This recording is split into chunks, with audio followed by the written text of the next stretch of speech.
Today's lesson is going to be all about the pinky, aka the little finger.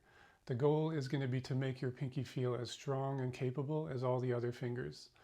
We're going to do that not by strengthening any kind of finger action, but by aligning our bone structures and organizing movements to deliver power from the arm in exactly the ways we need to. Let's get started.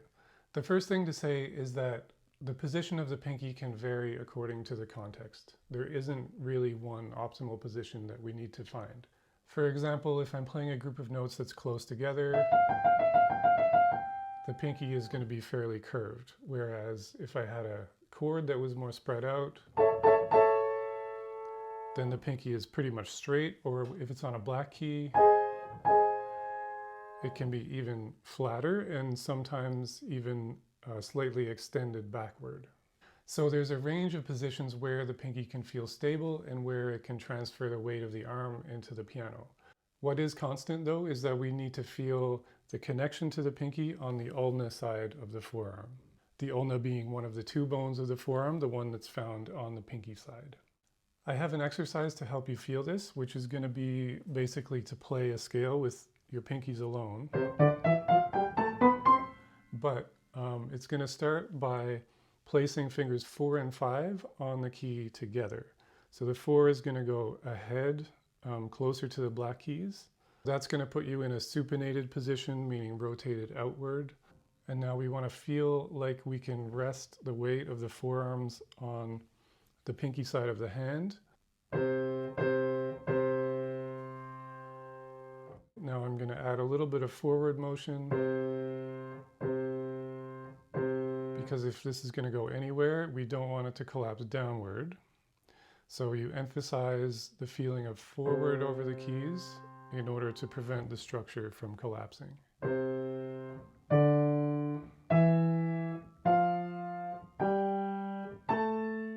Make sure the rest of the hand stays neutral and relaxed as you're doing this, especially the thumb. So if you see any thumb action happening as you're playing this exercise, just come back to neutral. After that, we're going to take out the 4, but try to find the same feeling when you're playing only on the pinky.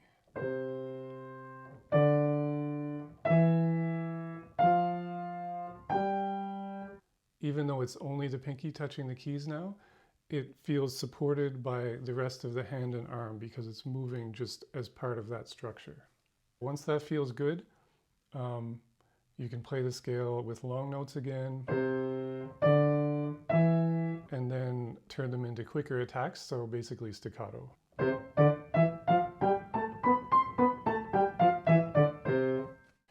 Using upward movements of the forearm in this exercise is helpful in reinforcing what we actually do in pieces of music, because we rarely have to be stationary in any position at the piano.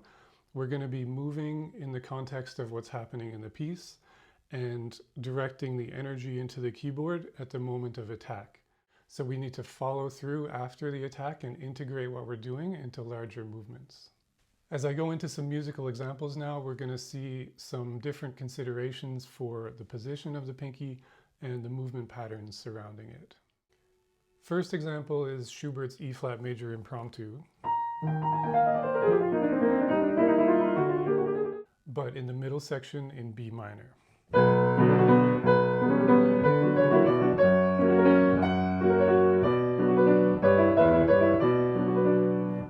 To produce the kind of sound we want here of fortissimo on the melody, the structure needs to be very well aligned, and then use the forward and up from the arm to focus that energy on the attack of the note and absorb so that I'm not pressing into the key bed or collapsing any part of the structure.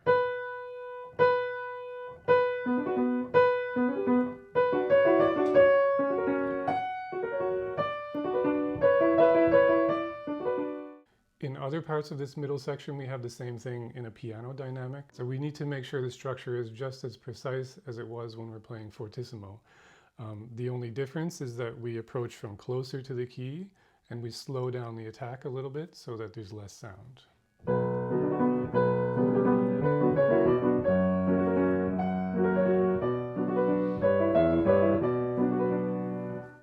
The position of the hand here is more spread out because we need to cover notes spanning basically an octave. Start from the more compact hand position and then spread the hand a little bit more while still feeling your weight centered on the pinky and the ulna side of the forearm. You can still have the feeling of being anchored on the pinky while having some movement available to you and a wider hand position that's able to cover the accompaniment. Next I have Bach's A minor Prelude from the Well-Tempered Book 1.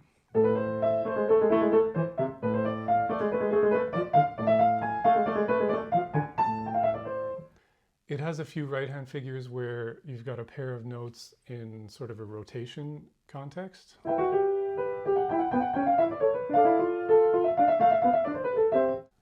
In this example, it's a more compact hand position because we're just playing two notes that are right next to one another.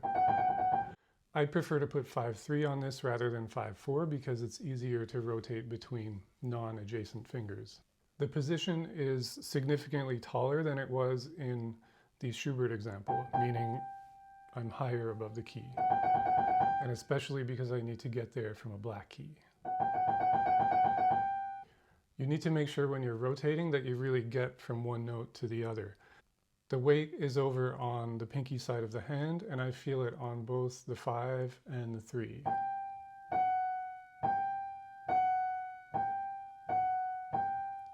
When I'm playing the pinky, I need to make sure that the 3 has gotten off the key enough so that I can feel my weight on the pinky. It doesn't mean we have to deliberately lift the 3, but we just use the rotation to help the finger release. In the next measure, it's 2 white keys instead. So the position is slightly lower. With the black key, I was like this, and on the white keys, I'm here. But either way, I'm feeling the weight on the pinky side and feeling it on both fingers as I rotate. Next, I have a little Haydn sonata that one of my students is working on. It's the G major Hoboken 16 G1, whatever that means.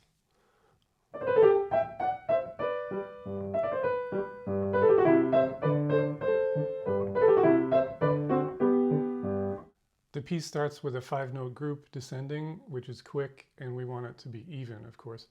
So the first thing to do is approach with an ulna-oriented forearm. So even before you play the first note, you feel your connection to the pinky through the ulna, and then we arrive on the key. What you definitely don't want to do is place your 5 fingers above the keys in sort of a beginner method book position. We're going to approach with pinky orientation, and the arm is going to bring the other fingers to the keys when they need to play.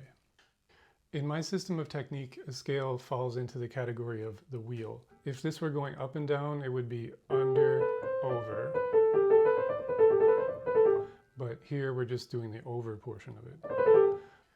So we have to plan for that as we're approaching the keys, and then the way we transfer from finger 5 to 4 is going to be part of that movement. Finally, a Mozart example, K332 F major, the 3rd movement. Now this is a more obvious version of the wheel, and we'll talk about that in a second. But first of all, for the position, sometimes we're approaching the 5 from a 4th interval, and other times from a 3rd. So the 4th is a bit more spread out in the hand position, and the 3rd is slightly higher and more compact. You can practice the whole run while doubling those intervals in order to feel the difference.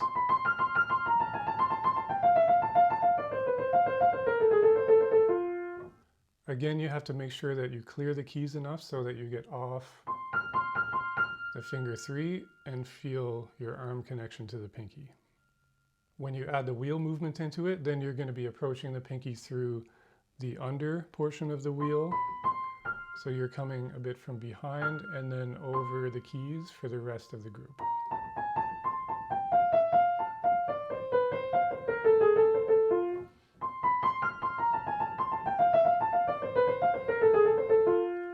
Then you get get a smooth, continuous arm movement through that entire run.